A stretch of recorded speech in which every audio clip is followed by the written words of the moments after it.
आज पुण्यात एका व्यावसायिकाने आत्महत्या केल्याची धक्कादायक घटना घडली आहे। पुण्यातील गुलटेकडी परिसरात जी आहे ती घटना घडलेली आहे। खलील शेख असे या आत्महत्या केलेल्या व्यावसायिकांचं नाव आहे। बिल्डर होते ते खरं। त्यांनी आत्महत्येपूर्वी एक व्हिडिओ देखील बनवलेला होता आणि ज्याच्यामुळे सध्या व्यावसायिक क्षेत्रामध्ये एकच खळबळ उडालेली। मात्र त्यांनी असं का केलं आणि जी नोट होती आत्महत्या करण्यापूर्वी त्यांनी एक पत्र देखील लिहिलं होतं। त्यात त्यांनी अनेकांची नावं देखील घेतलेली होती की का ते आत्महत्या करतायत म्हणून। आता आपल्यासोबत त्यांचे काही नातेवाईक आणि मित्र देखील आहेत, आपण त्यांच्याकडूनच जाणून घेऊयात।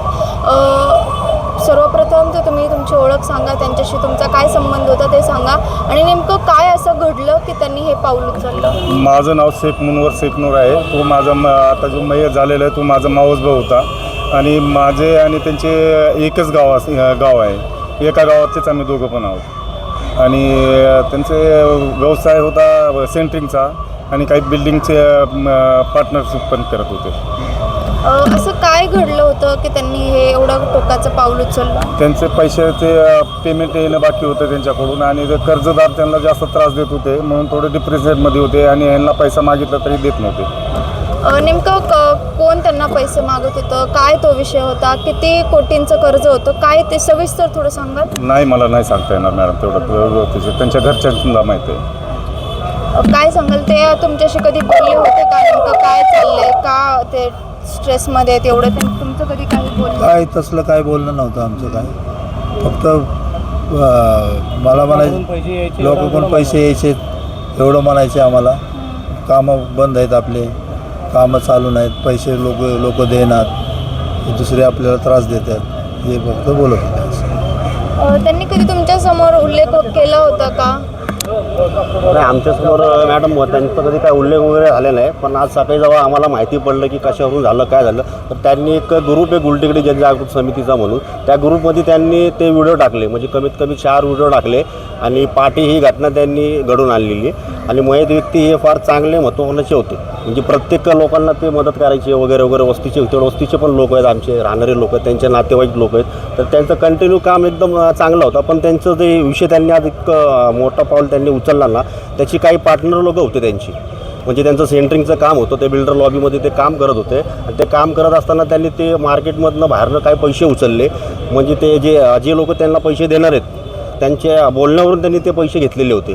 पण त्यांच्या बोलण्यावर त्यांचे पैसे घेतले, त्याचं ते व्याज कंटिन्यू कमीत कमी 2 ते 3 वर्ष झाले। कोणाला 50 लाखाला ते व्याज भरत होते, कोणाला 40 लाखाला व्याज भरत होते। त्याचं ते चिठ्ठीमध्ये त्यांनी ते लिवले टोटल आणि बोलतानाही त्यांनी ते उल्लेख केलेले आणि समजांची नावं त्यांनी त्या ह्याच्यामध्ये व्हिडिओमध्ये घेतलेली की अमुक व्यक्तीकडनं माझे इतके यायचे आहेत, अमुक ठिकाणी मी काम केलेलं आहे, त्याच्यामध्ये मी पार्टनर आहे, यांनी मला माझ्या टायमीला पैसे परत दिले नाहीत, ते मनसस्ताप त्यांनी घेऊन की आज एवढं मोठं टोकाचा पाऊल त्यांनी घेतलेला आहे। पण आमचं म्हणणं आणि वस्तीचं म्हणणं आणि लोकांचं म्हणणं असं आहे की जोपर्यंत त्यांच्यावर कडक कारवाई होत नाही तोपर्यंत अंत्यविधी करणार नाही म्हणून त्यांच्या नातेवाईकांचं पण असं म्हणणं आहे। तुम्ही काय सांगाल, ते कधी कुटुंबासोबत या संदर्भात बोलत होते का की कोणी त्यांना पैसे मागते? खरं तर त्यांनाच लोकांनी पैसे देणं होतं जेणेकरून ते पुढे देणार होते। कधी असं मी नाही कधी ऐकलं, मी फक्त जाऊन बसायचो, बोलायचो, बस, बाकी काय नव्हता विषय। स्ट्रेसमध्ये डिप्रेशनमध्ये वाटत होते? हो, वाटत होते, डिप्रेशनमध्ये असायचे हमेशा, फक्त आम्हाला हसून खेळून बोलायचे फक्त, बस, बाकी जास्त काय बोलत नव्हते। कोण जबाबदार वाटतंय बरं? त्यांनी अनेकांची यात नावे घेतलेली आहेत, काय वाटतं? ज्यांची नावं घेतलेली आहेत नक्कीच ते लोक जबाबदार आहेत। त्यांनी सपशेल नाव घेतलेले आहेत, ज्यांचे उत्कर्ष कन्स्ट्रक्शन आहे, त्याचे पार्टनर आहेत आणि जे काम त्यांनी केलं होतं त्या कामाचे त्यांना पैसे भेटले नाही आहे, तर त्यांनी ज्यांच्याकडनं काम करून घेतलं होतं त्यांना पैसे देण्याकडे त्यांनी व्याजाने पैसे उचलले होते, तर त्या व्याजदाराने पण त्यांना बोधरेशन केलं होतं की बाबा तुम्ही आम्हाला व्याजाचे पैसे द्या, आमचे पैसे परत द्या, आणि ज्यांच्याकडनं यायचे होते ते देत नव्हते, त्यामुळे ते डिप्रेशनमध्ये होते, त्यामुळे त्यांनी एवढं मोठं टोकाचं पाऊल उचललं आहे। काय मागणी करताय मग? त्यांना न्याय मिळायला पाहिजे। त्यांनी एवढी जी टोकाची भूमिका घेतलेली आहे तर ते नक्की ते आतमधनं काहीतरी खलबलत होतं त्यांना, ते लोकांसमोर त्यांनी कधी सांगितलं नाही आहे। तर आमची मागणी एवढीच आहे की जे दोषी आहेत त्याच्यावरती त्यांनी सपशेल नाव लिहिलेले आहेत, सगळ्यांचे नावं नोट्स आहेत, व्हिडिओ आहेत, तर त्यांच्यावरती कारवाई व्हायला पाहिजे। धमक्या पण दिलेल्या आहेत हां, कोण देतं त्यांना आहे ना, धमक्या पण दिलेल्या. ज्यांचं काम करत होतं ना तर त्याला अशी धमकी द्यायची की तुला पैसे तर देणारच नाही, पण तुझे जे इथं पुण्यामध्ये तुला काम पण करू देणार नाही. आणि त्यांनी हे स्टेटमेंटसुद्धा लिहून दिलेलं आहे इथं की म्हणले काय त्यांनी म्हणलेले आहेत की मला काम माझ्या मुलांना पण करू देणार नाही, माझ्या जीवाला धोका आहे, माझ्या मुलांच्या जीवाला धोका आहे. गुंडागिरीची प्रवृत्ती अशी दादागिरीची भाषा नेहमी वापरायची. पैसे मागायला गेलं तर जा देत नाही, काय करायचं ते कर जा.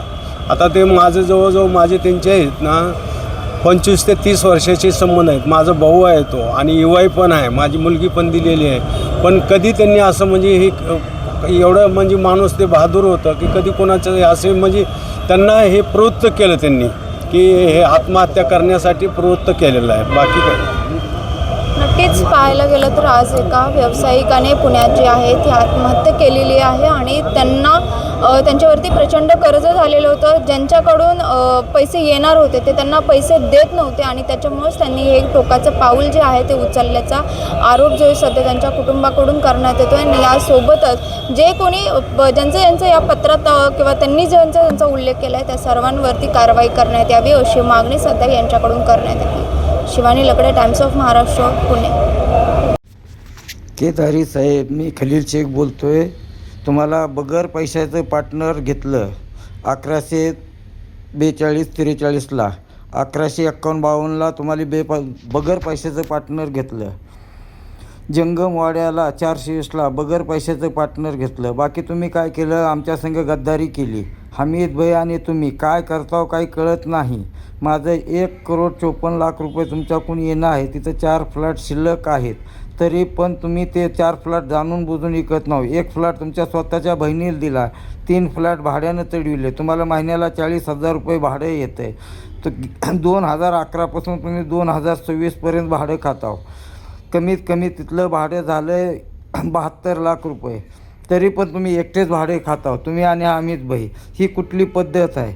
मी तुमच्यामुळं आत्महत्या करत आहे. मी आत्महत्या केल्याच्यानंतर जो काय हिसाब असेल ते माझ्या मिसेसला आणि माझ्या लेकराला द्यावा. हा इमानदारीनं तुम्ही व्यवहार करावा, नाही तर तुमचं तसं बी बरं होणार नाही. ज्याचं बरं केलं त्यालाच तुम्ही फाशीवर लटकविलं. मी प्रत्येक वेळेस जेव्हा बी तुमच्याकडे येतो तेव्हा म्हणतो आपल्या कामात थोडा प्रॉब्लेम आहे, आपल्या कामात थोडा प्रॉब्लेम आहे. माझे 1,54,00,000 रुपये तिथून येणं आहे. माझं वैयक्तिक 33 लाख रुपये तिथं बॅलन्स आहे. तुम्ही म्हणलं होतं 95 लाख रुपये भाडे करापाशी बाकी आहेत आणि 4 फ्लॅट शिल्लक आहेत. 1 फ्लॅटची किंमत कमीत कमी 50 लाख रुपये आहे. 4 फ्लॅटची किंमत 2 करोड रुपये झाली. तरी तुम्ही जाणून बुजून एकटं काढण्याचा प्रयत्न करता तुम्ही आणि हमीद भाई. ही कुठल्या परिस्थितीत ही खपून घेणार नाही देव बी. तुम्ही काही करा, माझे उरलेले पैसे नाही द्या. माझे लेकरं बाळं पार रोडवर आलेले आहेत. धन्यवाद. हे पेमेंट देण्याचा प्रयत्न 8 दिवसात करावा.